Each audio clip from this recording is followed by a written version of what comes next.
За сайн байцгаана уу? Та бүхэнд энэ өдрийн мэндийг хүргэе. Монголын өрөнгийн бирж болоо CMM Capital Markets Mongolia компани хамтран зохион байгуулж байгаа Earnings Call арга хэмжээний ээлжийн дугаар эхлэх бэлэн болоод байна. За энэ удаад болонгууд Monlogistic хувьцаат компани 2025 оны үйл ажиллагаа болон санхүүгийн үр дүнгээ танилцуулах бэлэн болоод байна. За энэхүү вебинар маань болонгууд лайваар хүрж байгаа. Monlogistic хувьцаат компанийн сошиал хуудасаар шууд дамжуулан өргөж байгаа. За тэгэхээр Monlogistic хувьцаат компанийн сошиал хаягаар үзэж байгаа оролцогчид маань бас комент хэсгээр танилцуулгатай холбоотой асуулт байх юм бол комментээр үлдээгээрэй. За вебинараар оролцож байгаа оролцогчид маань олонгууд мэдээж энэхүү доор харагдаж байгаа Q&A буюу асуулт хариулт гэсэн хэсэгт товчлуур дээр дараад танилцуулгатай холбоотой сонирхсан асуултаа асуух боломжтой шүү. За тэгээд бүгдээрээ идэвхтэй оролцоорой гэж уриалж байна. За тэгээд 2025 оны үйл ажиллагааны тайлан болон санхүүгийн үр дүнгээ танилцуулна уу гэж Monlogistic хувьцаат компанийн гүйцэтгэх захирал Хишиг Батайныг урьж байна.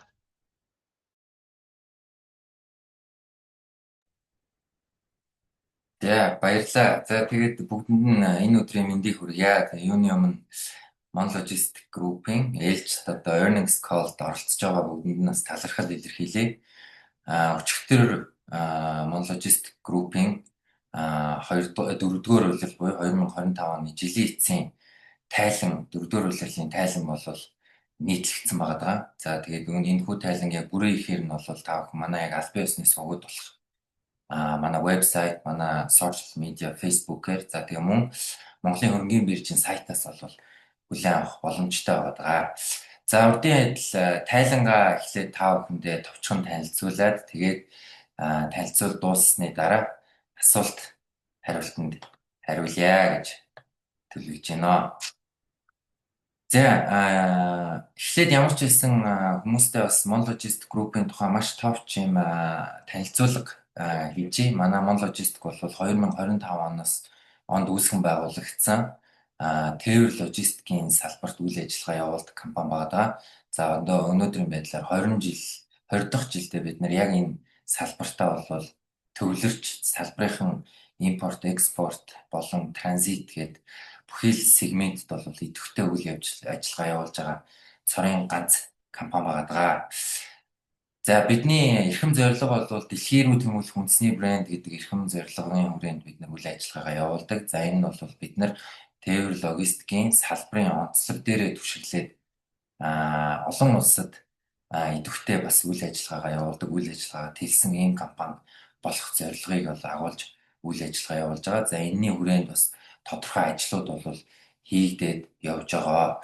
За алсын хараа бол бид 2030 он гэхэд орчин үеийн дэд үтц үйлчилгээний чанар дээр суурилсан цогц логистик үйлчилгээг нэвтрүүлж удмаар Монгол улсыг одоо Аз Европыг хоцсон логистик төв болгоно гэдэг алсын хараа буюу вижнтэй ажиллаж байна. За тэгээд энэ бол Монгол улсын газар зүйн байрлалын онцлог давуу талыг ашигласан ийм алсын хараагаа. За тэгээд энэ дээр зүгээр нэг зүйл нэмж хэлэхэд бид нар энэ жил бас нэг төслийг төлөвлөж байгаа нь бол 2035 оныхоо дараагийн алсын харааг тодорхойлох ийм төслийн ажлыг бол энэ жил төлөвлөж байгаа.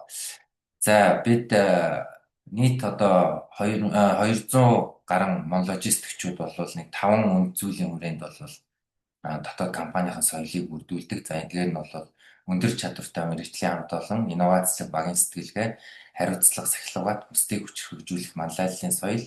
За тэгээд шударга ил тод байдал гэсэн 5 үнэт зүйлийг бид бол дээдэлж явдаг. За энэ эдгээр үнэт зүйл нь бол манай Monlogistic-ийн анх үүсгэн байгуулж исэн үүсгэн байгуулагчдаас бас нэлээд тэгэж өвлж авсан үнэт зүйлс байгаа. За компани түүхэн замналыг бол за та бүхэн бас одоо энэ хүү тайланг манай вебсайтаас ихээр нь аваад бүрийн ихээр нь аваад бол танилцах боломжтой. За 2025 он гэх юм бол онцлог үйл явдал гэх юм бол мэдээж хэрэг Monlogistic Group-ийн 20 жилийн бол 25 оны 11-р сард болсон. За энэхүү үйл ажиллагаагаар бид одоо өнгөрсөн 20 жилийн хугацаанд хийж бүтээсэн зүйлсээс дүгнэх. За тэгээс цаашдын ажлуудаа төлөвлөх гэдэг иймэрхүү ажлуудыг бол ярилцсан. За тэгээ мөн онцлог зүйлс ихтэй байгаа та бүхэнтэйгээ бас та бүхэндээ танилцуулнаа одоо дараагийн слайд дээр. За группийн бүтэц бид яг тээвэр логистикийн салбарт сегментэд нь ингээд хуваагаад группийн бүтцээр үйл ажиллагаа явуулдаг. За Mon Logistic Holding буюу одоо энэ Монголын хөрөнгөний бирж дээр гарсан компани бол холдинг компани, толгой компани үүргийг гүйцэтгэдэг. За үүнийхэн доор өнөөдрийн байдлаар 7 охин компани байгаа.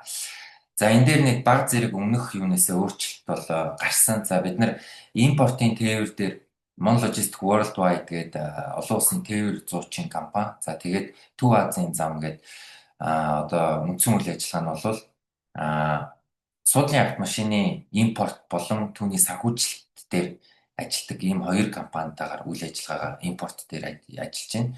За экспорт дээр бол Caos Australis гэдэг компани, транзит дээр бол Mon Logistic Transit гэдэг компани төвлөрч ажилладаг. За бусад гэх юм бол Mon Logistic Россия Холдинг болон Mon Logistic Транссервис нь бол манай Оросын холбооны улсад байрлах салбар охин компани. За Mon Logistic Equipment нь бол хөрөнгийн менежмент хийдэг компани байгаа. За тэгээд Тинжин Арти Logistic гэдэг компани бол Тинжин Бүгднайрамд Хятад улсын Тинжин хотод байлах манай охин компани байгаа. За энэ дээр өөрчлөлт түрүү жил хийгдсэн. Энэ бас одоо түрүү жил болсон бас нэг онцлог үйл явдлуудын нэг бол мөн юу гэхээр бид нэр дотоод бүтэц зохион байгуулалтанд бол бас тодорхой өөрчлөлтүүдийг хийж бүтэц зохион байгуулалтаа илүү оновчлох, илүү уян хатан болгох, за илүү өндөр бүтээмжтэй болох зорилгоор бол бид нар зарим нэгэн охин компаниудыг бол нэгтгэсэн байгаа. За тэдгээрийн дөрөвдөх юм бол Mon Logistic Express болон Tracking гэдэг компаниудыг бид нар Mon Logistic Worldwide та нэгтгэсэн байгаа. За бас нэг юу гэх юм бол Mon Logistic Cargo гэдэг компаниг бид нэр татан болгосон байгаа. За өөрөөр бол бүтцэд бол өөрчлөлт бол байхгүй байгаа. За онцлог үйл явдал түрүүний хэлсэнчлэн одоо 2025 оны 11 дуусар сарын 26-ны өдөр бол бид нэр 20 жилийнхаа ойг хамт олноороо хамт тэмдэглэж энэ баяраа яасан. За үүнээр мөн ялгаагүй бас манай нийт группт одоо бараг 19-20 жил ажиллаж байгаа манай ууган одоо 3 ажилтан маань бол төрийн одон медалаар шагнуулсан ийм нэг үйл явдал бол болсон. За энэ дээр та бүхэн харж байна.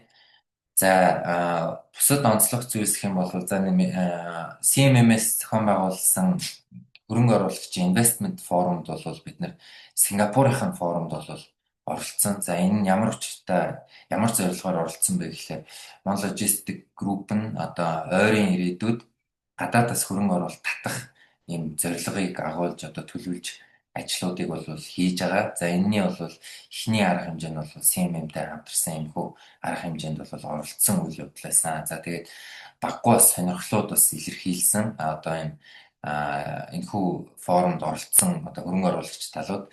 За тэгээд энэхүү одоо энэ ажлыг бол бид нар энэ жил ч гэсэн үргэлжлүүлээд явнаа. За дараагийн ажил нь бол ISO 9001:2015 стандартын магадлал аудиттай бол амжилттай тэнцсэн байгаа. За мөн одоо та бүхэн мэдж байгаа бол бид нар өнгөрсөн жилийн эхний улиралд бол stock buyback program буюу энэ хувьцаа эргүүлэн худалдан авах хөтөлбөрийг бол эхлүүлсэн. За энэ хөтөлбөрөө бол өнгөрсөн жилийн туршид явуулсан ба за тэгээд одоо ч гэсэн үргэлжлүүлэхээр болсон байгаа. За үүнээс гадна онцлог үйл явдлууд гэх юм бол бид нар нэг IPO-гоор босгосон татан төлрүүлсэн хөрөнгөөр бол вагон хөдөлгөх бүрэлдэхүүн худалдан авах тийм төлөвлөгөөтэй байсан. За үүний эхний 10 вагон нь бол 24 оны 12 сард орж ирсэн бол үлдсэн 40 вагон нь бол өнгөрсөн жилийн 2025 оны 7 дугаар сард орж ирсэн байгаа. За яг вагонууд маань бол бидний төлөвлөж исэн хугацаанаас бол харьцангуй хоцорч орж ирсэн. За үүний шалтгаан бол төрийн одоо энэ холбогдох байгууллагуудаас зөвшөөрөл авах тал дээр бол бас бидний өмнө урьдчилан тооцоолж ирснээс бол илүү удаж орж ирсэн байгаа. За мөн 2025 оны бас нэгэн томоохон онцлог үйл явдал бол бид нар оюутлогоотой хамтраад оюутлогын засгийн баяжмлыг цогццгээс ирээн бомтоор төмөр замаар тээвэрлэх ажлыг бол өнгөрсөн жилийн 10 дугаар сард бол эхлүүлсэн. За хоёр тал гэрээ байгуулад эхлүүлсэн. За энэхүү ажлыгаа эхлүүлсэн боловч бас л нэг төр засгийн зөвшөөрлөлтэй холбоотойгоор энэхүү ажил маань төр хугацаагаар хойшилсан. За тэгээд одоо бол энэ яг зөвшөөрөл авах процесс бол явж байгаа. За тэгээд зөвшөөрөл авчих юм бол бид нар одоо энэ жилийн 4-р сараас эхлээд оюутлогын засгийн баяжмлыг төмөр замаар тээвэрлж эхэлнэ. За энэ бол нэг талдаа бас нэлээд түүхэн процесс болно гэж харж байгаа. Учир нь оюутлага бол өнгөрсөн 15 жилийн хугацаанд бол өөрийнх нь баяжмлыг бол дан гашуун сухад бомдоор хавтаар гаргадаг байсан. За үүнийх нь тодорхой хэмжээг бол төмөр замаар болон ирээн бомдоор гаргаж байгаа нь бас бомбын нэг бомбоос хараат байдлаа бууруулах зэрэг юм олон талт ач холбогдолтой ажил бол гэж харж байгаа. За тэгээд сая өнгөрсөн 5 дахь өдөр буюу 2 дугаар сарын 6-ны өдөр Монгол Логистик Холдинг компани ээлж тузын хурал болсон. За уг тузын хурлаар бол нэг олон шийдвэрүүдийн нэг хоёр онцлог шийдвэр гэх юм бол нэгдүгээрт бол Монгол Логистик Холдинг анх өөрсдийн проспектус дээр танилцуулж хөрөнгө оруулагч нартай амласан ёсоор бол жил бүр цэвэр ашигын 20-50% бол ногдол ашгаар зарлана гэдэг тэр амлалтынхаа хүрээнд бид нар нийт цэвэр ашигын 23.9% буюу 2.2 тэрбум төгрөгийг бол ногдол ашгаар зарлах шийдвэр бол гарсан. За тэгээд энэ бол нэг хувьцаанд 5.8 төгрөг ногдож байгаа. За тэгээд ногдол ашиг зарлах тараах өдөр бол 2026 оны 4 сарын 30. За тэгээд бүртгэлийн өдөр бол энэ жилийн ээлж хувьцаа эзэмшигчийн хурлын бүртгэлийн өдрөөр бол энэ ногдол ашиг авах хувьцаа эзэмшигчдийг бүртгэхээр байгаа.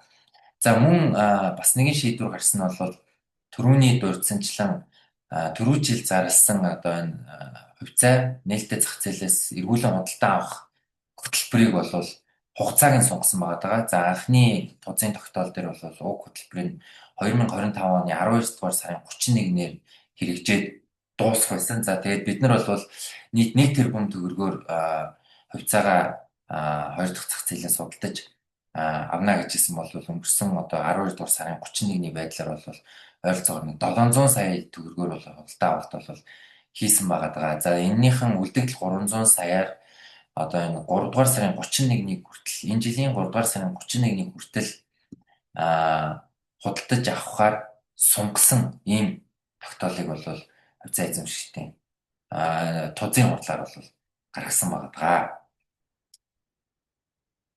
За тэгээд бидний энэ улирлын тайлан дээр бол бас нэг юм онцлог болон бид нар жил болгон юм улирал болгон юм онцлог тээврүүдээ бас танилцуулдаг. За тэгээд 4-р улирлын хувьд бол онцлог тээвэр юм бол бүгд найрамдах Хятад улсад энэ зохион байгуулагдж байгаа Бээжин хотод болж байгаа энэ нэг дүрслэх урлагийн үзэсгэлэнд Монголын энэ уран зургуудыг тээвэрлсэн байгаа. За энэ бол бас нэлээдгүй тийм онцгой тээвэр гэж бол явагддаг. Нарийн бас горим шаарддаг тээвэр. За дараагийнх нь бол тоног төхөөрөмжийн тээвэрлт байна.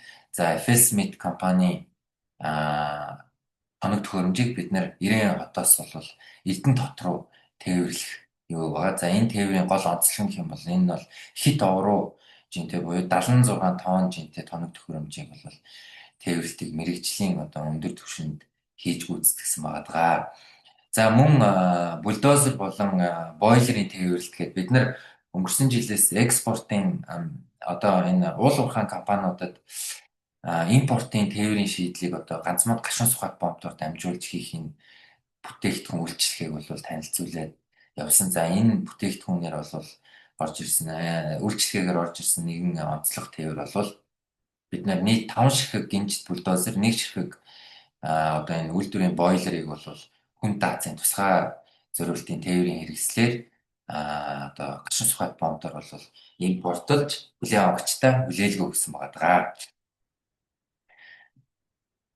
За яг үйл ажиллагааны тайлангийн энэ нэг яг тоон үзүүлэлтүүд орж ирж байна. За энэ жил гэж 2025 онд бол зах зээлийн хувьд бол бас нэлээд олон тийм онцлог үйл явдалтай бас нэлээд олон тийм сорилттой жил бол байсан. Зөвхөн одоо манай компанид гэлтгүй ер нь бол тээврийн салбар тэр чигээрээ одоо ковидоос хойш бол хамгийн хүнд жилээ бол тулсан. За өнгөрсөн жилийн хувьд бол нийт одоо тээврийн салбарын орлого бол 10%-аар буурсан байгаа. За мөн энэхүү хугацаанд Monlogistic Group-ийн орлого 290 тэрбум болж 2.2%-аар за яг тээврийн салбартай харьцуулах юм бол бага зэргийн буралттай бол буурсан байгаа. За та бүхэн хэрвээ 3 дугаар улирлын одоо нэг эдийн засгийн макро дата статистикийг харсан бол дотоодын нийт бүтээгдэхүүнийг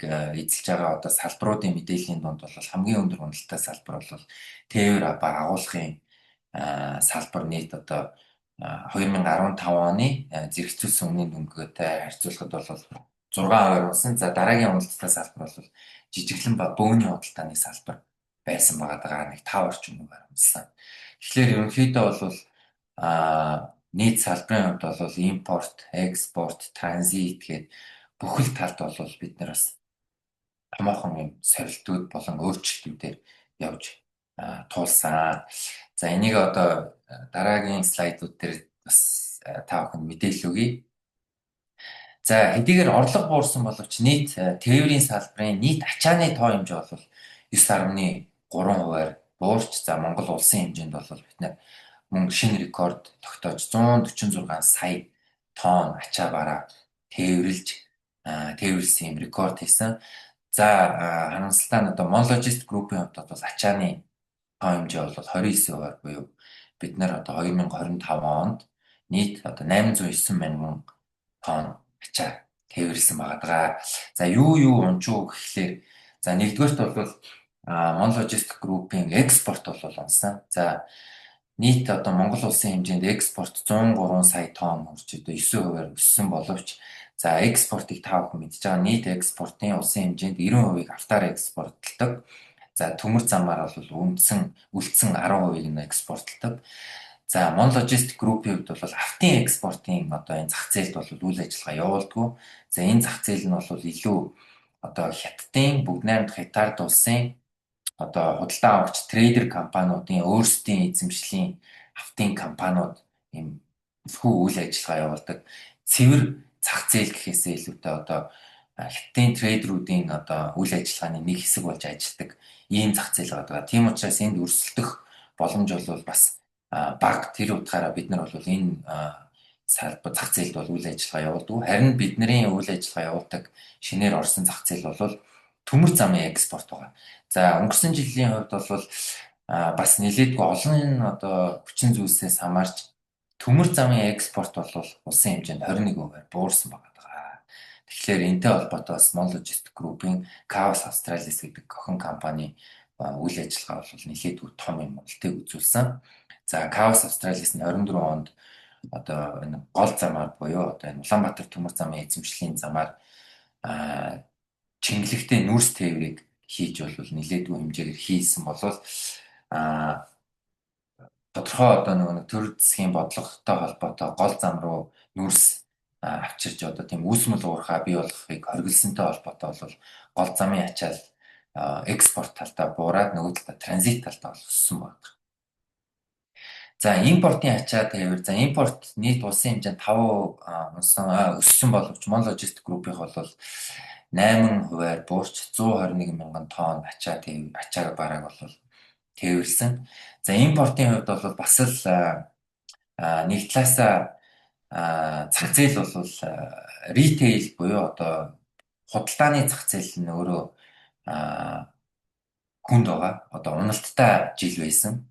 За мөн импорт дээр бол одоо нэг хамгийн томоос одоо импортын 2 дахь том бараа бүтээгдэхүүний ангилал болох одоо суудлын болон ачааны автомашины импорт бол өнгөрсөн жилдээ одоо 24 онтой харьцуулахад бол 2 дугаар хагаст бол 40%-аар буурсан юм огцом буурсан. За энэ нь бол одоо нэг манай нийслэлээс хэрэгжүүлж байгаа дугаар олголтын хязгаарлалт болон бусад юм хүчин зүйлтэй холбоотой ийм уналтууд орж ирсэн. За тэгэхээр импортын ачаа тээвэр бол Mon Logistics Group-ийн хувьд одоо Төв Азийн зам болон Mon Logistics Worldwide-ийн хувьд нийлээд бол 8% буурсан байгаа.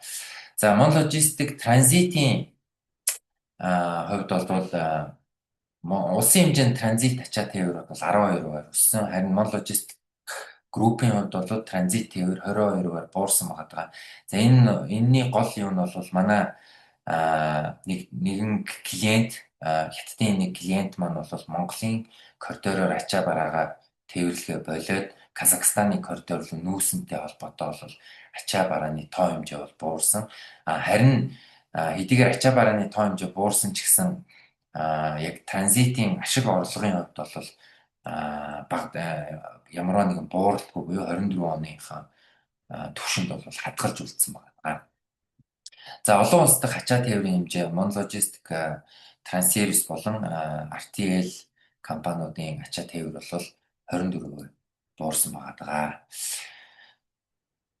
За дараа нь та бүхэнд энэ зах зээлтэй холбоотой, компанитай холбоотой асуултуудынх нь бол асуултанд бол хариулт өгнө. За одоо харин санхүүгийн тайланг танилцуулъя. За санхүү тайланг одоо манай санхүү эрхсэн захирал шинэ захирал байна уу? Шинэ захирал танилцуулнаа. Сайн байцгаана уу? За та бүхэнд өдрийн за Mon Logistics Group-ийн санхүүгийн тайланг танилцуулъя. За энэ дээр юун түрүүнд энэ тайлан манаас яг аудитлог дагуу тайлан байгаа. За яг аудитын процесс бол яг өрнөж байна. За тэгээ дараагийн яг нэг annual report-оор аудитлагдсан бүрэн тайлангаа та бүхэн танилцуулах болно. За тэгээд дөрвөн бас тээврийн тоо хэмжээний талаар үүнийг мэдээлсэн. Тийм учраас яг шууд санхүүгийн тайлбар оръё. Энд бол хоёр тайлан бид гол хоёр тайлангаа харуулж байгаа. Орлогын тайлан болон санхүү байдлын тайлан болох балансыг бол харуулж байна. Манайх групп компани учраас нэгтгэсэн санхүүгийн тайлангаа танилцуулдаг байгаа. За үүнд орлогын тайлангийн хувьд бол бид нар нийтдээ өнгөрсөн жилээс өнгөрсөн жил бол 296 тэрбумын борлуулалттай байсан бол энэ жил 289 тэрбум гээд бааз зэрэг бууралтай орлого буурсан байна. Үүнтэй холбоотой бас нийт эд ашигын түвшин бас өөрчлөлттэй харагдаж байгаа. Бид нар бол 25 онд бол 26 тэрбумын эд ашигтай ажилласан буюу энэ нь өнгөрсөн оноос бол нэмэгдэлтэй ажилласан. Тэгээ түрүүн бас нэг транзит тээвэр болон бусад тээврүүдээр бид нар уналттай байгаа ч гэсэн ашигын түвшин хадгалахыг зорьсон нэмэгдүүлсэн гэж хэлсэн. Энэтэй холбоотой бид нар энд 8-9 орчим хувиар бид нар нийт ашигын түвшинг бол нэмэгдүүлж чадсан байгаа. За энд бол нөө тээврийн үн нэмэгдэх болон өртөг нэмэгдэхтэй ч гэсэн хамаатай нөлөөнүүд бий болсон. За үүнтэй доод нь борлуулалт бол удирдлагын зардал бол 2 орчим тэрбумаар нэмэгдсэн. За бусад үйл ажиллагааны зардал бол дээр 1.9 тэрбумын орлого бүртгэгдсэн байгаа. Энд бол энэ орлого дотор бол хамгийн том нөлөөсөн зүйл бол валютын ханшийн өөрчлөлт байдаг. Тэгээ энэ дээр бол өнгөрсөн жил группийн хэмжээнд бас рубль, швейцар франк, тодорхой хэдэн нэр төрлийн валют дээр өөрчлөлтөөс хамаарат бол олцтой ажилласан. Энэ том нөлөө харагдаж байна. За санхүүгийн үйл ажиллагааны орлого зардал буюу хүүгийн орлого зардлын хувьд нийтдээ 2.8 тэрбумын хүүгийн зардал бол санхүүгийн зардал гаргасан байна. За тэгээд ингээд бид нар нийтдээ татврын өмнөх ашиг маань бол 12 тэрбум гарсан байгаа. Өнгөрсөн жилээс бол бага зэргийн нэмэгдэлтэй түвшинд хадгалагдсан байгаа гэсэн. За тэгээд эндээс бид нар орлогын албан татврын зардал болох 1.8 тэрбумын зардал гарсан. За энэ дээр бас нэг шинэ мөр үнэн байгаагүй мөр болох дүнг оруулж ирж байгаа. Энэ дээр бол зохицоосон үйл ажиллагааны татврын дараах ашиг гэж 624 сая орж ирж байгаа. Энэ бол бид нар түрүүнд дурдсан логистик карго компаниг татан буулгахтай холбоотой зардал, тайлан тооны зардал орж ирсэн. За тэгээд яг түрийн дараа цэвэр ашиг маань бол 9.6 тэрбум буюу өнгөрсөн жилээс бол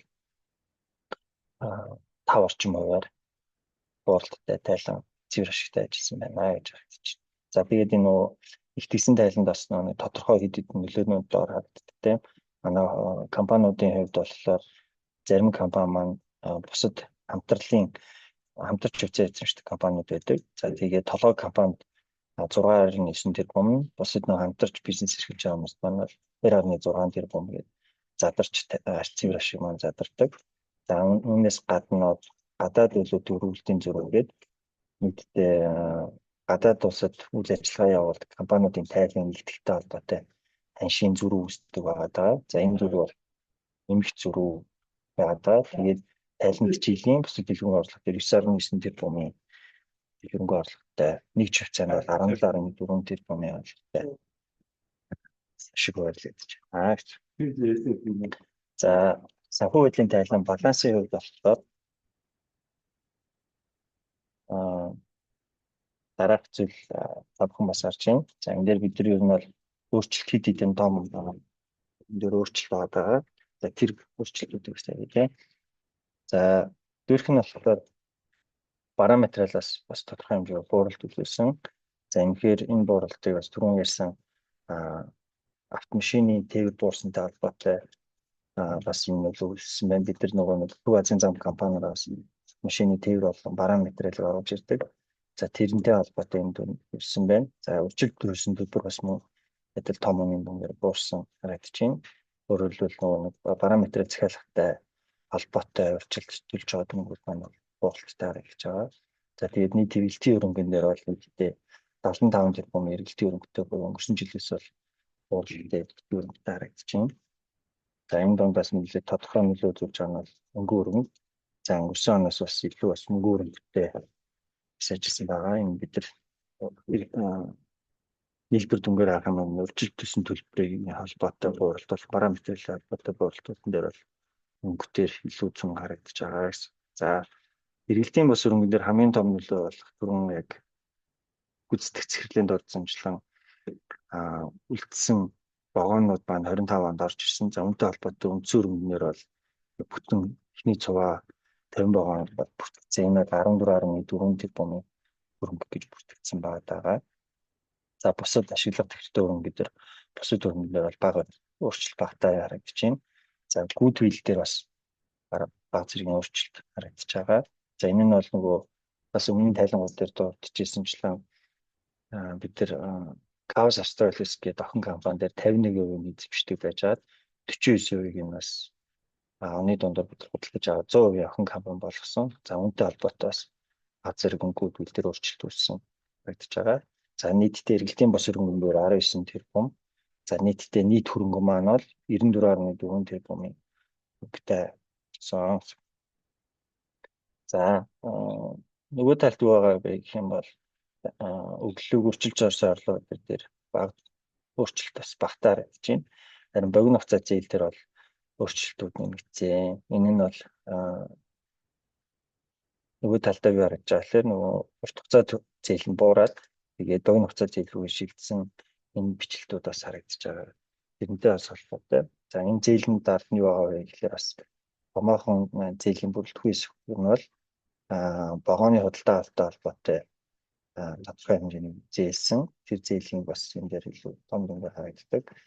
Өөрчлөлтүүд орж ирсэн. 23-аас 24, тэгээд 24-аас 25 онд энэ өөрчлөлтүүд бол харагдаж байгаа. За тэгээд нийт эзэдийн өмч дээр бол 48 тэрбумаас 55 тэрбум болж бидний эзэдийн өмч өссөн. Энэ нөлөө бол харагдаж байгаа.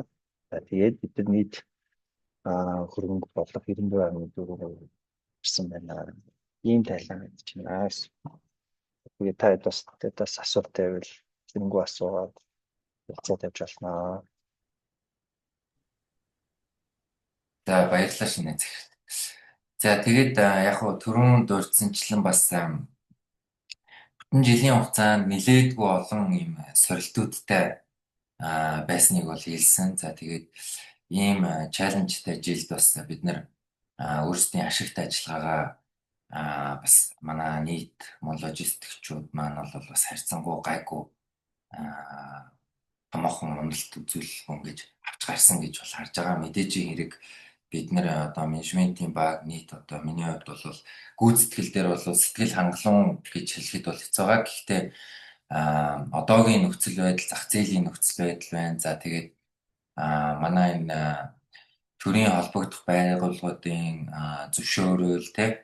За тэгээд одоо Трамп хүртэл манай бизнест бол томоохон нөлөө үзүүлсэн. Яаж үзүүлсэн бэ гэхээр Америк доллар болон Швейцар франкын ханшин дээр бол Трамп маш том савлгаа үзүүлсэн.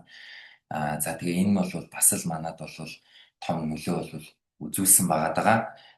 За тэгээд ийм бол жил болж өнгөрлөө 25-нд. Харин одоогийн байдлаар бол бид нар энэ жил бол бас хит хитэн өөрчлөлтүүд болон шин зүйлүүдийг бол бас туршиж үзэхээр төлөвлөж байгаа. За нэгдүгээрт бол түрүүний ярьсанчлан бид нар энэ оюутлагуудаа хамтраад энэ засгийн баяжмлыг төмөр замаар тээвэрлэх холбогдох зөвшөөрлийг бол авах тал дээр бол ажиллаж байна. За энэ бол бидний хувьд зөвхөн бизнес ашиг орлого гэхээсээ илүүтэй бид нар бол нэгдүгээр Монгол улсад өгөх нөлөө за нөгөө талдаа бас нэг юм стратегийн ач холбогдолтой тээвэр бол гэж үзэж байгаа. Тэр утгаараа бид нар энэ дээр бас баггүй хүн хүч хайж ажиллаж байна. За бас нэг цаашид одоо энэ look forward болж байгаа нэг ажил бол манад одоо өнгөрсөн жил хагасын хугацаанд явж байгаа digital transformation-ы одоо ажлууд байна. За энэхүү төслүүд маань бол бас нэлээд эрчимтэй ажиллаж байна. Бүхэл түвшиндөө бид нар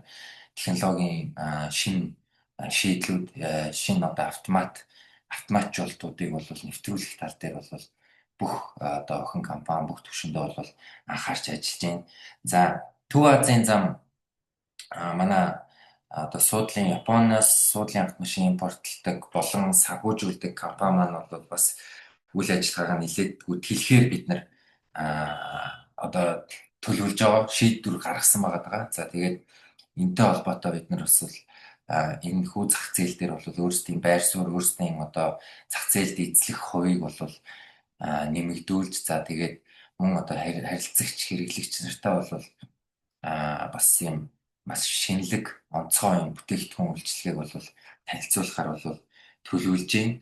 За тэгээд одоо урт хугацааны одоо ажлууд болох те одоо гаднаас хөрөнгө оруулалт татах. За тэгээд стратегийн одоо энэ дэд үтцийн ажлууд, замын үдийн хуурай бомтын төслийн ажил бид нар одоо консорциум байгуулад өөр бас тээврийн компаниудтай консорциум байгуулад энэхүү ажлыг үргэлжлүүлж байна. За Улаанбаатар хотын хувьд бол одоо энэ богдуулын урд баригдсан Баханга өшгийн хөндийн төмөр замын бүтээн байгуулалт 90% маш хэмжээтэй явагдсантай холбоотой нийт импорт тээврийн процессд бол том өөрчлөлт бол орохоор байгаа. За энэтэй холбоотой бид нар бас өөрсдөө стратегийн одоо байдлаар хэрхэн одоо хөрөнгө оруулах уу яах вэ гэдэг дээр бол маш анхааралтай ажиллаж холбогдох одоо энэ хүмүүстэй бол тогтмол уулзалт яаж мэдээлэл яаж авч явж байгаа.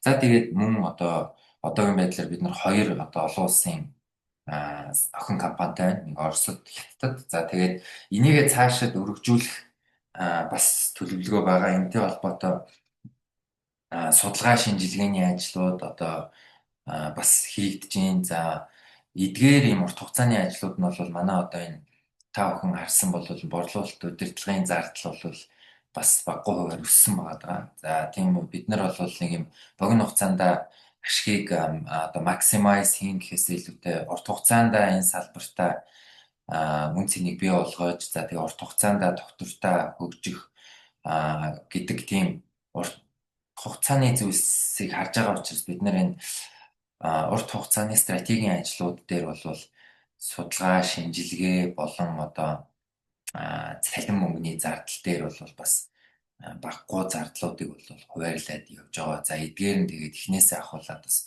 багаар үр дүнгээ өгж байгаа. За мэдээж ирээд бид нар аль болох богино хугацаанд эдгээр томоохон ажлуудыг бол үр дүн өгөх тал дээр бол таашид бол анхаарч тэгээд пүүшилж ажилланаа. За баярлалаа. Тэгээд ингээд тайлангаа ингээд дуусгачих. Тэгээд одоо асуултуудад хариулах уу? За тий. За танилцуулга тавьсан Хишиг бат болон шинэ захиралтай баярлалаа. За лайв үзэж байгаа манай үзэгчд мэдээж комент хэсгээр асуулт асуух боломжтой. За шинжээчдээс бол яг танилцуулгын өмнө болон одоо яг танилцуулгын үеэр нэмэт асуултууд ирсэн байна. Тэгэхээр эхнээс нь эхлүүлээд асуугаад явъя гэж бодож байна. За эхний асуулт болохоор за 2026 оны хувьд эдийн засгийн өсөлт, валютын ханшийн хэлбэлцээ болон гадаад худалдааны экспорт, импорт, урсгалт ямар хүлээлттэй байна вэ? За тэгээд тэвэр логистикийн салбарын хувьд энэ төсөөллөө хуваалцсан уу гэсэн байна. За 2026 онд яг бид нар дотооддоо нэг юм судалгаа хийсэн. Ерөнхийдөө сая өнгөрсөн хугацаанд бол за энэ нэг талдаа манай энэ 25 оны одоо 24 оны бараг 8 сараас эхлээ те түүхийн эдийн манай экспортлох голлох түүхийн эдүүдийн үнэ унсантай холбоотой нийт экспорт бол буурсан. За тэгээд мөн манай энэ санхүүгийн зохицуулах хороо болон Монгол банкнаас хэрэгжүүлж байгаа энэ хатуу мөнгөний бодлого гэх юм уу одоо энэ зээлийн одоо зээл олгодог байгууллагууд дээр тавьсан юм өндөр шаардлагуудын дагуу манай ритейл зах зээл бол нэлээд том юм цохилт бол авсан. Тэгээд ерөнхийдөө мөнгөний нийлүүлэлт бол сая M1 үзүүлэлт бол өнгөрсөн 24 онтой харьцуулахад бараг 4% орчил агшсан юм юу гарсан. За энэтэй холбоотой ритейл зах зээл унахаар бол шууд тээвэр бол дагаад ундаг байгаад. Зөвхөн тээврийн нийт барааны импортын тоо хэмжээ унах гэхээсээ илүүтэй манай одоо худалдааны байгууллагууд те ингээд нөгөө нэг эцсийн хэрэглэгчд нь үнэнд маш мэдрэг болоод ирэхээр том зардлуудаа анж эхлэх тийм процесс явагддаг. За эндний бол нэг нь бол яалтчгүй тээвэр логистик яаж тээврийн зардлыг бууруулах вэ гэдэг дээр худалдааны болон одоо энэ ритейл байгууллагууд бүгд ажиллаж эхэлдэг. Тэгээд энэ нь бол биднэрт нэг талдаа маш том үнийн нэг юм pressure гэх юм уу юм юу бол бий болгодог. Нөгөө талдаа одоо импортын тоо хэмжээ бол буурдаг байгаа. Тэгэхээр бидний хийсэн судалгаагаар яасан бэ гэхээр нийт одоо манай эдийн засгийн гол одоо хөдөлгүүр хүч болох манай экспорт байна.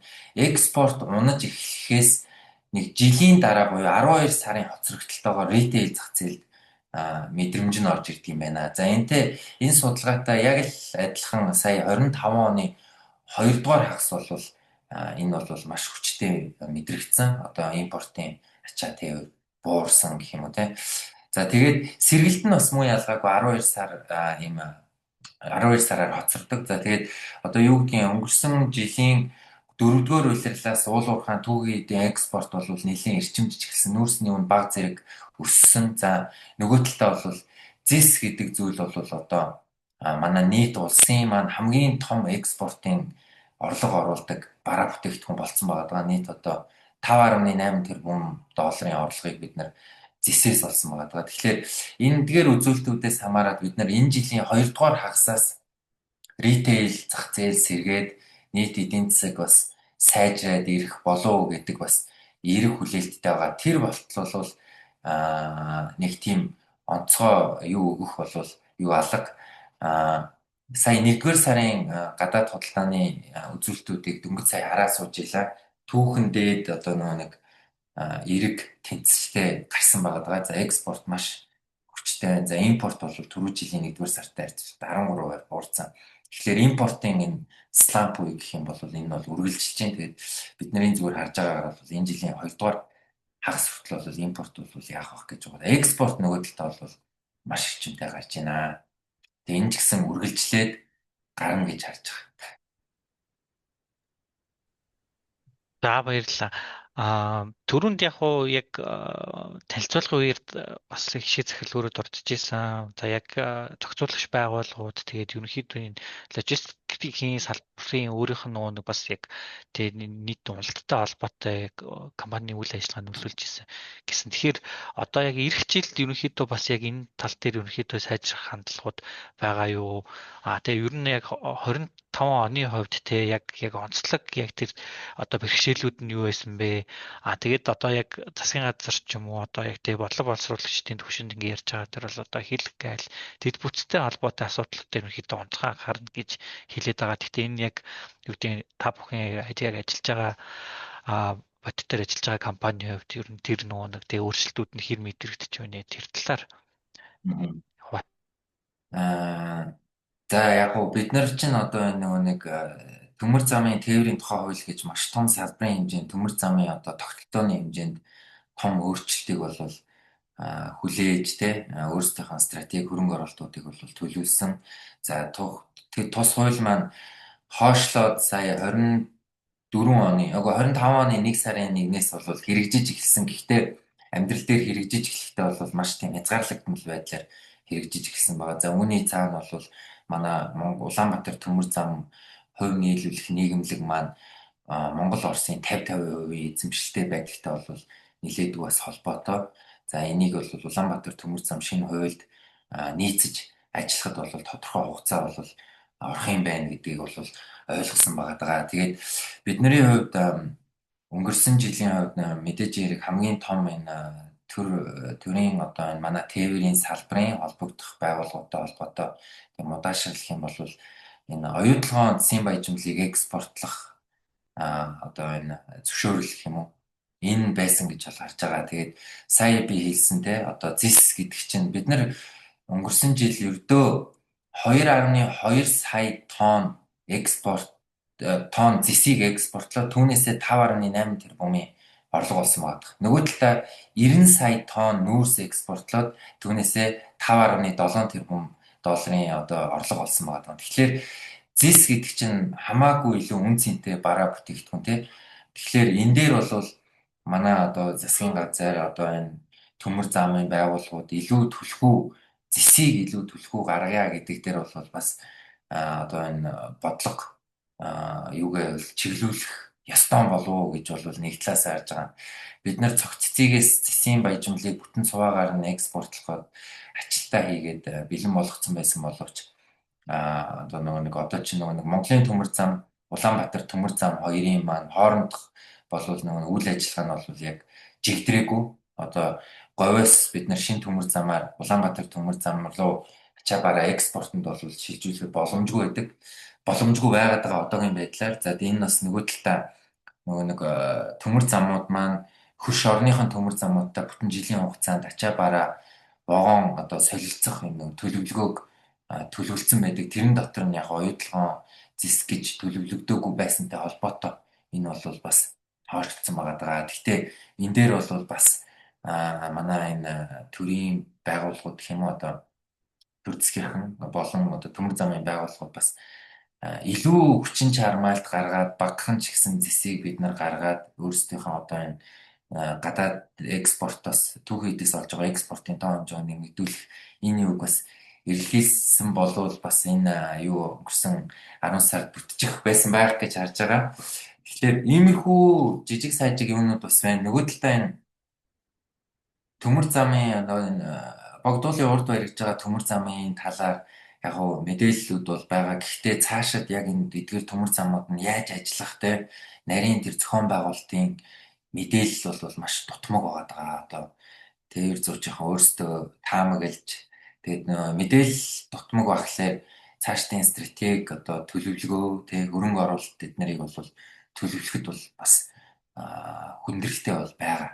Яг гоо том дүр зургаараа энэ зөв бүтээн байгуулалт хийж гин гэж бол харж байгаа. Нийт Улаанбаатарын одоо А зооноор өнгөрдөг ачаа тээврийн урсгалыг бууруулах. За энийг бид нар одоо энэ хотын төгжрэл мөгжрэл гэл ингээл олон талын ач холбогдол байгаа. Гэхдээ энийг хийхдээ бол бусад оролцогч талуудаа хангалттай мэдээлэл өгөө. За ирээдүйдээ ингэж ажиллая шүү, тгий шүү, тэ цаашид одоо чингэлэг тээвэр ингэж явна, аюултай ачаа ингэж явна ч гэдэг юм. Иймэрхүү зохицуулт бодлогуудаа эртнээс гаргаад холбогдох талууд, хувийн хвшил эднэртэйгээ энэ нэг бодлогуудаа суулцаад явуул бас дэмтэй хараад байгаа тийм.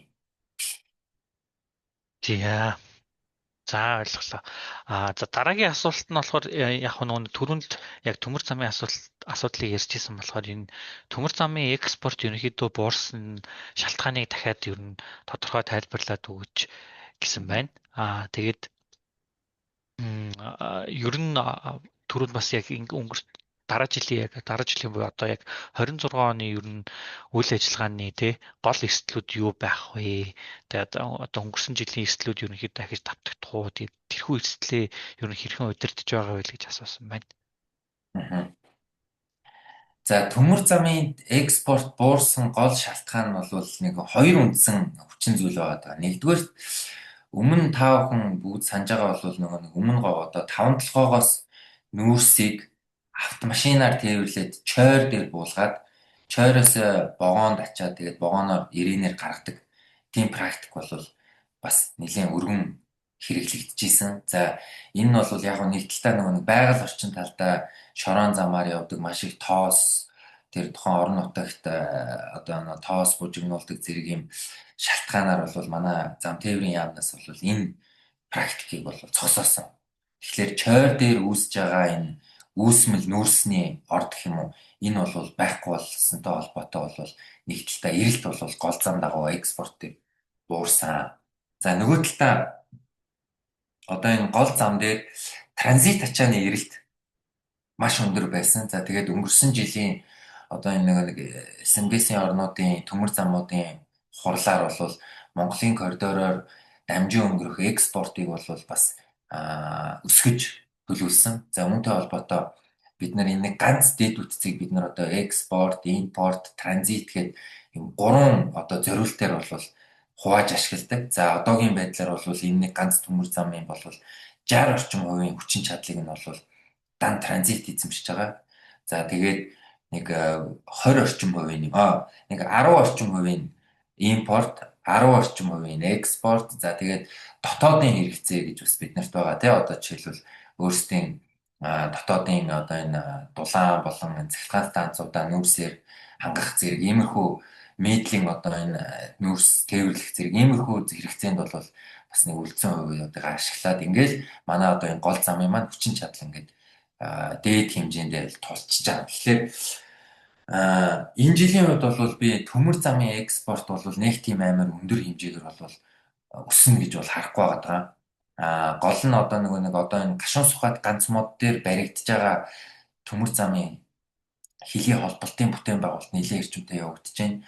За энэ бүтээн байгуулалт нь одоо 27 онд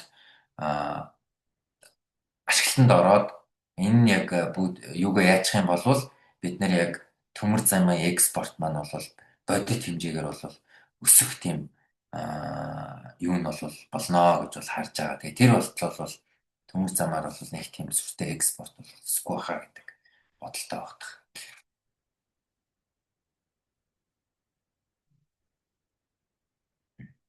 Ойлголоо, баярлалаа. За тэгвэл дараагийн асуулт нь болохоор за 2025 оны санхүүгийн гүйцэтгэлийг за тэгвэл тэгээ компанийн зүгээс менежментийн зүгээс юу хэрхэн дүгнж байгаа вэ те? Тэгээд одоо тайлант хугацаанд юу хамгийн гарсан тэгээ гол чухал хагтал дэвшил юу байсан бэ? Тэгээ 26 оны хувьд ерөнхийдөө бас яг энэ те орлого earnings target-ийн хувьд буюу одоо тий ашиг орлогын санхүүгийн гүйцэтгэлийн үед ер нь ямар одоо өмнөх жилтэйгээ харьцуулахад өсөлтүүд гаргая гэж төлөвлөж байгаа вэ? Ер нь тэгээ тэр нь хэр одоо тий ер нь бодиттой биелэхүйц ер нь төлөвлөгөө тавьсан байгаа вэ? Тэрний талаар болцвол. За ер нь энэ 2025 онд манай бид нар дотооддоо нийт төлөвлөгөө болон бидний төсөөлөл бол ер нь 13-аас 15 орчим тэрбумын ашигтай ажиллана гэдэг ийм төлөвлөгөөтэй байсан. За тэгээд эхний хагас жилийн хувьд бол бид нар яг төлөвлөгөөний дагуу явж исэн байгаа. Харин 2 дугаар хагас жилдтэй одоо 3 дугаар улирлаас эхлээд одоо транзит дээр бол одоо энэ швейцар франк чангарсантай холбоотой маржин шахуулах зэрэг том юу болсон. За импортын юу бол өрсөлдөөн ширүүлсэн. За тэгээд нийт эрэлт нь бол буурсан зэрэг энэ эдгээр энэ хүчин зүйлсээс хамаарат бол 2 дугаар хагас бол төлөвлөгөөндөө бол хүрч чадаагүй. Үр дүнд нь бид нар юм 9.9 тэрбумын 9.6 тэрбумын ашигтай бол жилийн эцэг бол яасан байгаа. Тэгээд яг гоо бидний одоо менежментийн баг тузын түвшинд бол бидний юугаар бол мэдээж хэрэг энэ төлөвлөгөөндөө хүрээгүй гэдэг утгаараа бид нар бас энэ дээр сайжруулах зүйлс бол байна гэж харж байгаа. Гэхдээ нөгөө талдаа зах зээлийн одоо байгаа нөхцөл байдалд бол бид нар бас харьцангуй бага хохиролтойгоор бол 25 оныг бол дуусгасан гэж бол дүгнэж байгаа. За 2026 оны хувьд бид нар бас л одоо өөрсдийнхөө цэвэр ашгийг 40-50% сөнөө гэж бол төлөвлөсөн байгаа. За тэгээд эдгээр энэхүү төлөвлөгөөг биелүүлэхэд бол хэд хэдэн одоо энэ шинэ төсөл хөтөлбөрүүд маань үр өгөөжөө эхнээсээ их ахуулаад өгөх ёстой. За нөгөө талдаа бидний одоогийн байгаа үндсэн үйл ажиллагаа болох одоо импортын тээвэр зурчлалын үйл ажиллагаа, за транзитын үйл ажиллагаа маань бол өндөр өсөлт үзүүлдэг юм аа гэхэд бага зэргийн өсөлттэй гарах бол шаардлагатай бол байгаа. Тэгээд яг энэ хүү төлөвлөгөөн дээр бол одоо ингээд сая нэг сарын одоо энэ ном эхлээд нэг сар өнгөрчлөө. Тэгээд одоо бүгд түвшиндөө шин төлөвлөгөөгөө яахын тулд ажиллаж байна. Тэгээд одоо зах зээлийн нөхцөл байдал эхний хагас жил бол нэг тийм өөрчлөлт бол байхгүй байна гэж харж байгаа.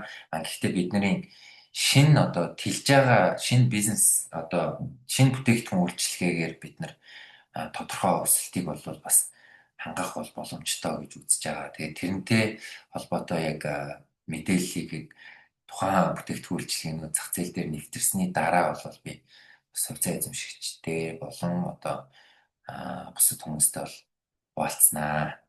Шинэ захирлын дээр бас нэмээд коммент хэлчих.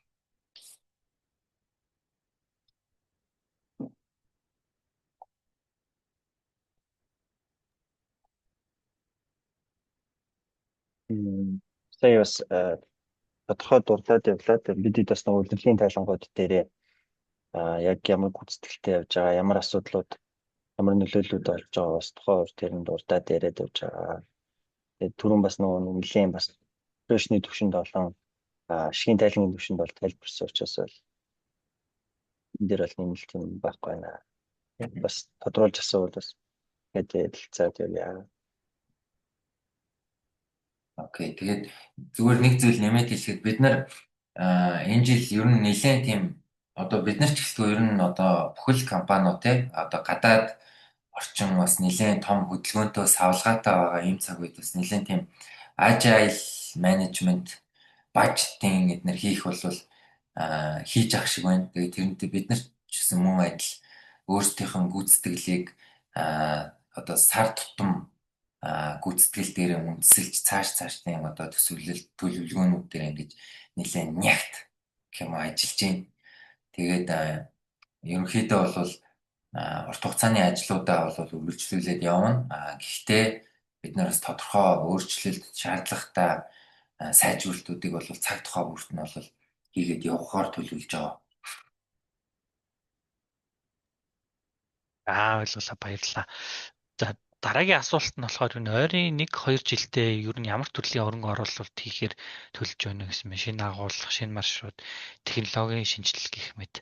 За энэ дээр би нэмээд асууж ер нь одоо яг салбарын хэмжээнд жишээлбэл яг 26 онд ч юм уу ирэх жилүүдэд ер нь одоо тийм яг тээвэр логистикийн салбарын одоо үйл ажиллагааг дэмжих юм одоо бүтээн байгуулалт ч юм уу дэд бүтцийн ажлууд ер нь тий ашиглалтанд орохоор хүлээгдэж байгаа юу? Тэрэн дээр ер нь одоо жишээлбэл яг тий яг энэ салбарын үйл ажиллагаанд шууд илүү хамгийн одоо тий өндөр үр нөлөө авчрах бүтээн байгуулалтанд тайд хувьд аль гэж харж байна. Одоо түрүүнд яг нэг яг богдуулын тэнд ярьж байгаа логистикийн төвийг бас дурдлаа. Гэхдээ тэр маань болгоо бас бүтээн байгуулагдах тий хугацаа төсөв төлөвлөгөө бас нэлийн хол байгаа учраас ер нь ойрын хугацаанд бас тайд хувьд тэрэн дээр ямар хүлээлттэй байгаа. За энэ богдуулын урдуур баригдаж байгаа төмөр зам гэхдээ нэг тийм хол бол гэж харахгүй байгаа. Манай яамныхны төлөвлөж байгаагаар энэ оны 3 дугаар улирал гэхэд баруун талдаа одоо энэ Улаанбаатар хотын баруун талд холболтой төмөр замаараа хийж дуусгаад тэгээд одоо энэ 3-4 дугаар улирлаас эхлүүлээд ачаа барааг энэ хөшгийн хөндийн одоо логистик тэнд одоо авнаа гэдэг тийм төлөвлөгөөтэй бол байгаа. Тэгэхээр нэг тийм амар бол хол бол гэж харахгүй байгаа. Энэ бол яалтчгүй хамгийн ойрын хугацаанд би болох том бүтээн байгуулалт байна. За хоёрдугаарт бол ганц мод гашуун сухатын одоо тэр нэг хил холболт байна. За тэр бол 2027 оны одоо нэг 3 дугаар улирал хавцаа бол тэрийг бол нэвтэрчин гэж бол харж байгаа. Дундаа зогсчихгүй бол за 3 дугаарт одоо энэ замын үүд гэдэг зүйл маань бомб маань бол одоо ялцчгүй ботлнек болоод эхэлсэн. Тэгэхээр замын үүдийн хураа бомбын өргөжилт гэх юм уу хураа бомбын бүтээн байгуулалт бол бас ялцчгүй бас одоо нэлээд юм нэг юугаа хайж байгаа төсөл байгаа. Энэ дээр бид нар бас түрүүн хэлсэнчлэн нэг бас тээврийн салбарт бас нэлээд томоохон байгууллагуудтай хамтраад энэ дээр бас нэг тодорхой төсөл хөтөлбөрөө төслийг хэрэгжүүлээд хөгжүүлээд явж байна. Тэгээд энэ бас одоо дунд хугацаанд гэх юм бас нэлээдгүй зөвхөн одоо манай компани гэлтгүй одоо манай улсын тээвэр логистикийн одоо бомтын өргөжлөлтөнд бол тэлэлтэнд бол чухал ач холбогдолтой төсөл байгаа. За манай компанийн хувьд гэх юм бол нэгдүгээр дижитал трансформашн гэж түрүү ярьсан. Бид нэр Core 2 үндсэн 2 системээ шинжилсэн. За тэрийг бол бүтэн үйл ажиллаад одоо үйл ажиллагаанд ашиглаа явж байна. За цаашид бид энэ энэхүү 2 core системээр дотоод одоо нэг бүтээмжийг яах автоматжуулалтыг бол RPA гэж нэрлэдэг байгаа. Автомашныг бол нэлээд эрчимтэйгээр одоо эхнээсээ ахуулаад нэвтрүүлээд эхэлсэн байгаа. За мөн үүний хажуугаар одоо мэдээж хэрэг бүхэл компаниуд AI яаж үйл ажиллагаандаа нэвтрүүлэх үү, хэрхэн одоо энийг ашиглах уу гэдэг дээр бол толгоогоо гашлаж байгаа шиг байна. Тэрнтэй адил бид бас муу ялгаагүй датагаа зэгцлэх structured data бий болгох, за AI сургаж туршиж үзэх, за хаана apply, хаана тэрийг ашиглавал биднэрт хамгийн хүн цэнийг бий болгох вэ гэдэг дээр юм янз бүрийн судалгаануудыг бол хийж ийн. Энэ дээр бас баггүй төсөв мөнгө бол бас зарцуулж ийн. За digital transformation дээр бол зөвхөн дотоод гэлтгүүдтэй бас бид нар гадаад оролцогч талууд өөрсдийн харилцагч болон олон улсын агентууд, олон улсын одоо энэ туслан гүйцэтгэгч нарыг хүртэл өөрсдийнхөө систем рүү нэвтрүүлж одоо дотоод процессыг сайжруулах тийм үед байгаа. За мөн Төв Азийн зам дээр бид нэр хөрөнгө оруулалтаа нэмэгдүүлж байгаа. За тэр тузын хурлын шийдвэр гарсан. Төв Азийн зам нь өөрөө суудлын автомашины импортын тээврийг хийдэг, мөн санхүүжилт олгодог байгууллага байгаа. Одоо нэг хагас одоо юу гэдгийг лизингийн компани. Тэгэхээр хагас лизинг, хагас одоо тээврийн компани. Бидний одоо Транслиз гэдэг бүтээгдэхүүн байгаа. Энэхүү бүтээгдэхүүн дээр бол бас нэлээдгүй өндөр эрэлт бол байгаа. Тэгээд энэтэй холбоотой бид нар ийшээ бол бас нэг хөрөнгөний хуваарлтыг арай илүү богино хугацаанд өсгөх потенциалтай бүтээгдэхүүнүүд рүү бас хөрөнгөний хуваарлтыг бас хийж байгаа. Тэгээд энэ дээр зүгээр мөн бас нэг том өөрчлөлт нь бол өнгөрсөн жил болсон манай 49% партнер Teso маань гараад оронд нь бол Намир гэдэг бас л манай Монгол улсын бизнесийн салбарт томоохон үйл ажиллагаа явуулдаг байгууллагуудын нэг бас яг энэ банк санхүүгийн салбарт бас нэлээдгүй туршлагатай ийм партнер орж ирсэн байгаа. Тэгээд энэ партнертайгаа хамтраад бид нэр Төв Азийн зам дээр бол бас одоо нэг алготишнээ бол нэмэгдүүлж бол ажиллана. За тэгээд түрүүний дурдсан оюутлогоо байна. Бас л биднэрт өсөлт үзүүлэх бас нэг том төсөл.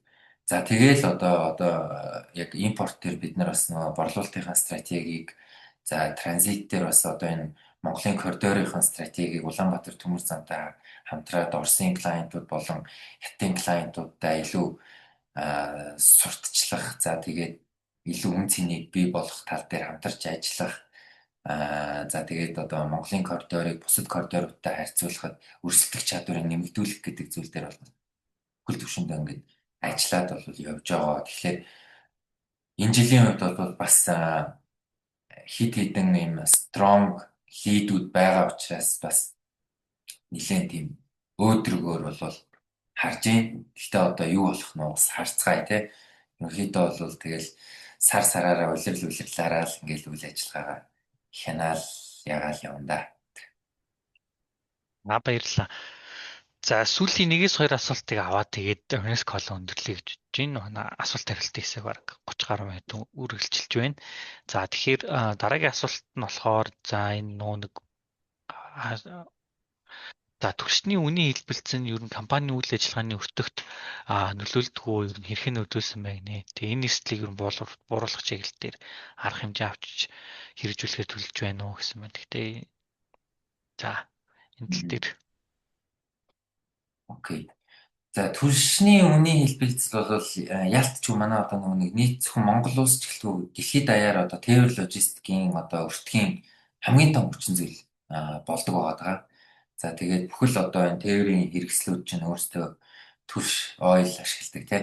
Тэр утгаараа бас энийгээ бол яагаад явдаг. Гэхдээ олон улс төвшөндөө энэ илүү юм efficient гэх юм уу, маркет зах зээл нь өөрөө илүү efficient учраас энийгээ дагаад үнэн дээшээ доошоо ингээд явах нь бол илүү хурдан бөгөөд илүү юм нэг энийг сайн дагдаг гэх юм уу. Харин Монголын хувьд бол илүү олон бусад хүчин зүйлс байдаг учраас яг энэ нэг одоо дэлхийн зах зээлийн одоо ойлын үнэтэй бол манай тээврийн зардал бол төдийлөн бас сайн өндөр корреляцтай бол явж чаддгүй байгаа. Гэхдээ одоо өнгөрсөн жил жишээлбэл тээврийн үн өртөг бол бас дэлхийд түвшинд бол бас буурсан далайн тээврийн эрэлт. За энэ одоо зөвхөн одоо ойлоос гэлтгүү одоо нэг Орос гэн Америк хятадын хоорондох худалдаа бас тодорхой хэмжээгээр буурсантай холбоотой далайн тээврийн компаниуд үнэ буулгах юу бол нэмэгдсэн. За тэгээд энэтэй холбоотой бол тээврийн өмнө ханш бол энийгээ дагаад бол буурсан байгаа. За энэ Монголдо бол бид нар яаж энэ дээр ажилтдаг вэ гэхлээр мэдээж хэрэг бид нар маш их хэмжээний юу одоо энэ дизель трак одоо замын хувьд Улаанбаатарын хооронд бол ачаа тээвэртэй бол аялуулж байгаа. За тэгээд энэ дээрээ бид нар бол Монголын томоохон одоо энэ түлш импортлагч нар компаниуд болох одоо Петровис, Шунхлаа зэрэг бүхэл том компаниудтай бол хамтын ажиллагаатай явдаг. Тэгээ бас хамтын ажиллагааны онцгой юм нөхцөлтэйгээр бид нэр түлш шатгуунаа авдаг байгаа. За энэ дээр зүгээр нэг зүйлийг яхад бид нар бас энэ нэг том туршилт бас судалж үзэж байгаа. За нөгөө нэг Монгол улсын хурлын дарга учрал даргын санаачилсан одоо энэ сэргээгт эрчим хүчээр одоо цэнэглэгдсэн цахилгаан автомашиныг тээвэр логистик уулуурхай болон одоо энэ суудлын автомашины хэрэгцээнд явуулах энэ бодлогыг бол бид нар бас дэмжиж бас судлаад байж гэн. За тэгээд энэ замын хувьд Улаанбаатарын хооронд цахилгаан автомашин аялуулснаар тээврийн өртөг бол бас багагүй хэмжээгээр нэлээдгүй хэмжээгээр бас дуурахаас боломжтой байгаа. Тэгэхээр энэ дээр бол бас л бусад тээврийн компаниудаа за цахилгаан машин импортлагч компаниудтайгаа хамтраад бас энэ дээр бас тодорхой судалгаа хийж байна. Тэгээд магадгүй энэ одоо ирээдүйд те бас тодорхой хэмжээний машиныг юм цахилгаан трак явуулах. Цахилгаан тракны технологи нь өөрөө хятад ялангуяа маш эрчимтэй хөгжиж байгаа. Тэгээд одоо бол бүрэн боломжтой болцсон байгаад байгаа юм бэлээ. Тэгэхээр энийг бас богино хугацаанд хэрэгжүүлэхэд төр засгаас энэ холбогдох бас л нэг зөвшөөрөл янз бүрийн зүйлээ ингээд яачих юм бол иймэрхүү давуу талуудыг бол гаргана гэж харж байгаа. За баярлалаа. За дараагийн асуулт болохоор за логистикийн хувьд болонгууд яг энэ хоёр хөрш охин компанитай үйл ажиллагаа явуулж байгаа. За миний одоо мэдж байгаагаар болгоод цорын ганц одоо логистикийн компаниудын нэг бах логистикийн компани бах. Тэгэхээр одоо хөрш орондоо охин компаниуд үйл ажиллагаа явуулснаар одоо энэ логистикийн процессын хувьд тий үр ашиг нэмэгддэггүй. За тэгээд нөгөө талаасаа болонгууд яг энэ бид яг энэ засгийн газар улс хоорондын энэ тээврийн одоо тий түвшинд болонгууд одоо бид логистик дээр жишээлбэл тий ялангуяа урт хөрштэй болонгоо хамгийн их одоо худалдаа тээвэр хийж байгаа. Тэгэхээр ямар бодлого баримтлах ёстой вэ? Та бүхэн бас нөгөө улсад нь үйл ажиллагаа явуулаад тэгээд тодорхой бас мэдлэгтэй учраас тийм мэдээлэлтэй учраас тэр тал дээр юу гэж бодож байна? За энэ асуултанд хариуллаа. Тэгээд хамгийн сүүлийн асуулт нь болохоор яг таны зүгээс ашигла захирлын зүгээс ерөнхийдөө 2026 онд тий хувьцаа эзэмшигчтэй хөрөнгө оруулагчтай хандаад ер нь хамгийн гол тий мессеж хандаж хэлэх зүйл юу байгаа вэ? Тэгээд ингээд асуултаа хаяа гэж бодож байна. Окей. За Mon Logistic Group-ийн хувьд одоо салбартаа 20 жил үйл ажиллагаа явуулж байгаагийн хувьд за тэгээд зөвхөн энэ салбар дээр төвлөрч бас ажилтгийн хувьд бол нийт харилцагч хэрэглэгч бодлогоо бол нэлээд тийм жоохон прогрессив түвшинд байлгахыг хүсдэг. Өөрөөр хэлбэл бид нар бусдаасаа түүжээлж ийм шин тэгээд магадгүй нэлээд эрсдэлтэй зүйлүүдийг бол хийдэг байгаа. За энэний жишээнүүд нь бол яалтчгүй манай Оросын холбооны улсын болон Тинжээнд байгуулсан компаниуд байгаа. За эдгээр компаниуд нь бол цэвэр бид нар дотоод үйл ажиллагаагаа дэмжих нэг талаасаа нөгөө талаасаа нийт одоо логистикийн бүтээмжийг дээшлүүлэх, өртгийг бууруулах. За тэгээ бүр цаашлах юм бол non Mongolia бизнесийг хөгжүүлэх гэдэг ийм зорилгыг агуулж бид нар бол эдгээр компаниудыг бол үүсгэн байгуулсан. Тэгээд бид нар бас анх төсөөлөхдөө бол нэлээд богино хугацаанд бол бас нэлээд том давуу талуудыг бол бидний одоо Монголын үйл ажиллагаанд бол бий болгох юм байна гэж бол ийм төсөөлөлтөд бол эдгээр хоёр компанийг бол байгуулсан. За өнгөрсөн хугацаанд одоо манай Transservice гэдэг Оросын компани маань бол одоо 4 дахь жилдээ орж байна. За Хятадын компани бол дөнгөж 1 жил болж байна. За Оросын компанийн хувьд гэх юм бол ер нь яг бас танихгүй зах зээл мэдхгүй орчинд үйл ажиллагаа явуулна гэдэг нь бас л тис ондоо цоошин юм сорилт чаленжийг бол дагуулдаг юм байна. Энийг бас бид нар тогтмол одоо ингээл энийг менежлээд явж байна. За нөгөөтэйгүр мэдээжийн хэрэг өнгөрсөн хугацаанд эдгээр хоёр компани бол тодорхой хэмжээний давуу талуудыг бол үрээ бий болгоцсон байна. Аль аль нь. За харин яг бидний анх төсөөлж исэн хэмжээнд бол арай хүрээгүй байна. Энэ бол бас хугацаа авдаг юм байна. Бид нар магадгүй төсөөллөө арай илүү оптимистикаар, арай илүү богино хугацаанд үр өгөөж бүтэн хэмжээгээр өгнө гэж бол харж исэн бол бас хугацаа бол авдаг юм байна. За тэгээ мэдээж хэрэг энэ дээр бол тэгээд бид нар бас нэлээд strong буюу нэлээд хүчтэй партнеруудтай хамтардаг. За тэдгээр партнеруудтайгаа хамтраад бол энийг бол цаашаа урт хугацаанд үр өгөөжтэй байх талаас бол ууштай бол бид нар ажиллана гэж харж байгаа. Монгол улс далаад гарцгүй улс, хоёр хөршөөс маш их хамааралтай. За тэр утгаараа бид нар бол хоёр хөрш дээрээ за ялангуяа Тэнжин бонд голлох далайн портон дээр бол өөрийн гэсэн операшн, өөрийн гэсэн одоо орон зай бол зайлшгүй тэнд бол байх ёстой гэж бол үзэж байгаа. Тэгээ цаашиж бид нар энийг бас өргөжүүлээд явна. Цаашиж бид нар одоо бусдаас арай илүү түүчээлээд арай илүү өндөр эрсдлийг өөр дээрээ өрөөд ингээд шинэ юмнуудыг бол цогцолтгүй бол туршнаа гэж бол боддог аа тийм. Тэгээд хоёр хөрштэйгөө мэдээж хэрэг гадаад худалдааны бодлогын хувьд бол хоёр хөрштэй ч гэлтгүй ерөнхийдөө манайх одоо томоохон бас бараг л реформинг гэж хэлж болох утас өөрчлөлтүүд бас хийх бол хэрэгцээ шаардлага бол байгаа. Манай тээвэр логистикийн салбарт бол. За тэгээд энэний нэг хэсэг нь бол нэг том юм бол бид нар гадаад худалдааныхан бодлоготой тээврийн бодлогыг уялдуулж энэ хоёроо зэрэг авч явах шаардлагатай байна. Гадаад худалдааг өргөжүүлэх гэж байгаа бол тээвэр логистикийн дэд үтс бүх зүйлийг процессыг хөнгөвчлөх, гайлыг хөнгөвчлөх бүх зүйлээ яаж иж бид нар гадаад худалдаагаа өргөжүүлнэ. Тэр утгаараа өнгөрсөн он жилүүд бол эдгээр хоёр бодлогыг бол тусдаа аваа явуулсан.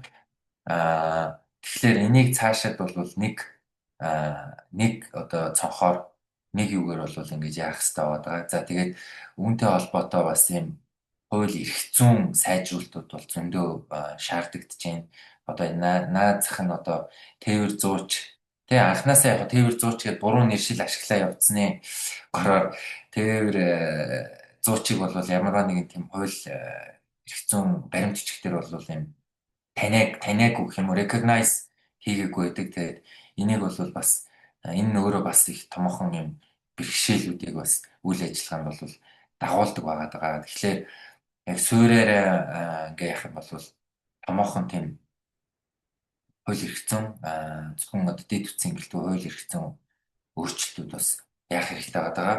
Манай холбоотой тээвэр зуучийн нэгдсэн холбоо, за тээвэр логистикийн холбоо байна. Бүх холбоодууд маань одоо ингээд төр засагтай илүү ойр ажиллах бас шаардлага байгаа. Мэргэжлийн нэгдсэн холбоо танхим дээр бас бүрдсэн байгаа. За энэ хүү холбооны маань бас үйл ажиллагаанд жигдрэх, эрчимжих шаардлага бас байгаа. Тийм байна. За тэгээд эцэст нь зүгээр та бүхэндээ гэж хэлэхэд 2025 он бол бас түрүүний хэлдгээр бас нэг талаасаа олон онцлог үйл явдалтай тэгээд бас нийт хамт олноороо бас нилээдгүй шаргуу завгүй ачаалттай ажилласан ийм жил байсан. Үүний үндсэн дээр одоо магадгүй бид нар энэ 25 онд энэ том чаленжуудыг бас нэг нэгээр нь айтаахан даваад тийм харьцангуй одоо хохирол багтаагаар бол 25 оны бол дууссан гэж харж байгаа. За 26 онд бол биднэрт бол төлөвлөсөн маш олон маш сонирхолтой ажлууд бол байна. Тэгээд тэдгээр ажлуудаа одооноос ахуулаад ингээд үржээ хийгээд эхэлсэн явж гин эхнээсээ ахуулаад тузаараа танилцуулаад approval шийдвэрээ аваад батлуулаад одоо яг execution одоо энэ гүйцэтгэл түвшиндээ оруулах гад явж байгаа ч ажлууд байна. Судалгаа шинжилгээнд pipeline ч олон ажлууд бас явж байна. Тэгэхээр түрүүний хэлдгээр бидний хувьд хэрвээ 2 дугаар хагасаас макро эдийн засаг сайжраад ялангуяа худалдаа ритейл зах зээл сайжраад тэгээд ер нь эдийн засаг нь маань өөрөө жоохон идэвхжээд тий ирэх цагт бол бид нар бол яг нэг яг цэвэр үйл ажиллагааны түвшинд бол нэлээд бэлэн байна. Тэгээд шин төслүүдээ яг бодит ажил хэрэг болгоод яачих юм бол бид нэр 2026 онд бол өөрсдийнх нь өмнөө тавьж байгаа бизнес төлөвлөгөөндөө бол хүрчих болоод бүрэн боломжтой гэж бол харж байна. Тэгээд удахгүй одоо 1-р улирал 2-р хагас жил гээд та бүхэнтэйгээ бас илүү сонирхолтой бас илүү тийм содон онцлог сайн мэдээтэй бол уулзна гэж бол найдаж байна. Тэгээд бүгдэнд нь одоо цагаан сараар сайхан шинэлээрээ за тэгээд 2026 онд нь ажил үйлсийн одоо өндөр амжилтыг хүсье. Баярлалаа. За баярлалаа. Баярлалаа. Бидний урилгыг хүлээж авч оролцсон логистикийн захирлууд за оролцсон бүх оролцогч нартай баярлалаа. Лайваар үзсэн бас үзэгч нартай баярлалаа.